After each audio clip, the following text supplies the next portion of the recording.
Hi guys, this is Kimberly Siva at Mixed Space Technologies, and today let's talk about intent handlers. So in our last video, we showed you how to make your first intent, and for that, we made the change color intent, and we used an intent action. Now, intent actions are scripts that are attached to a prefab, and they are instantiated at runtime when this intent is matched. But the problem with intent actions is that you can't associate them with a particular scene. You can't drag anything from this scene onto this prefab. That's because, these assets and these prefabs, they're scene independent. They exist outside of any particular scene. And that has the advantage that they can be used across scenes, but it does have the disadvantage that they can't reference things directly in the scene. Of course, they can access things at runtime using things like GameObject.find, but we can't simply drag something from here to here. So if you do need this functionality of tightly coupling an intent to a scene, we have something for you called intent handlers. And let me show you how to use that today. Let's create something new. We're going to work with the lights today. So we're going to be turning lights on and off. Let's make two folders, turn on lights, and another folder, turn off lights. It's a good idea to put each of your intents in its own folder. Now we're going to create Lexicon intent, turn on lights, and we'll do that a few more times, no spaces here. Great. And this is going to be a really simple intent. We don't need any entities this time. It's just going to be triggered by a simple phrase, something like turn on the lights or make it bright, or it's too dark. Okay.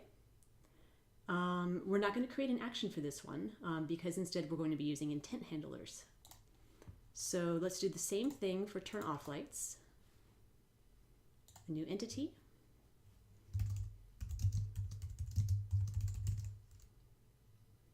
Give it a moment. There we go.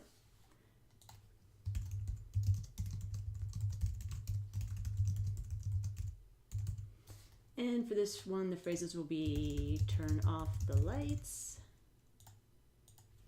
make it dark, and it's too bright. Okay, great. We have our two intents. Let's go to our runtime and double click on the sample workspace. And let's go ahead and add these two intents. Turn on the lights,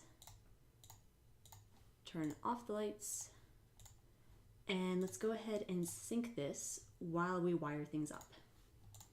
So that's syncing in the background while we build the functionality here. Let's create a new game object. We'll call this light, maybe like control. I like that.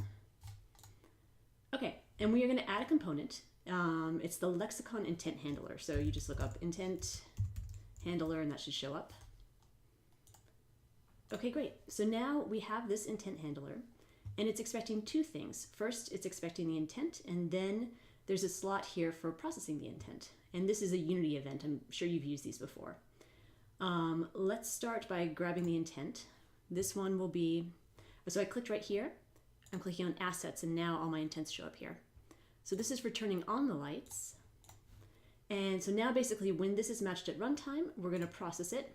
And for this one, we'll actually drag our light over here. And let's choose light enabled is true.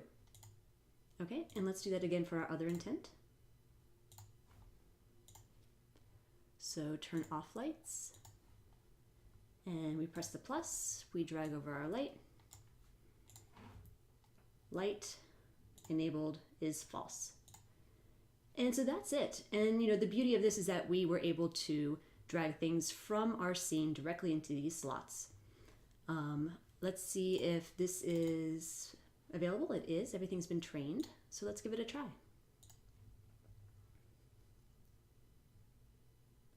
Turn off the lights.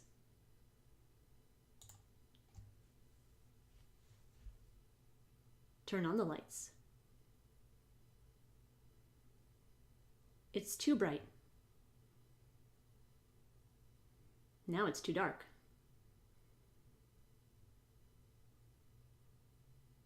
Okay, so you can see it worked. And so that just shows you another way, another option for handling intents. We have intent handlers, and then we have intent actions. Now, intent actions, they're really nice because they are reusable. These are things that you can create and share with others, use them across, different scenes in different projects. And so, whenever possible, I do suggest thinking about creating an action. Think about how you can decouple an action from a scene so that it is more reusable. But sometimes you really do need to reference things in your scenes. It can be a little faster to work that way, and so use an intent handler in that case.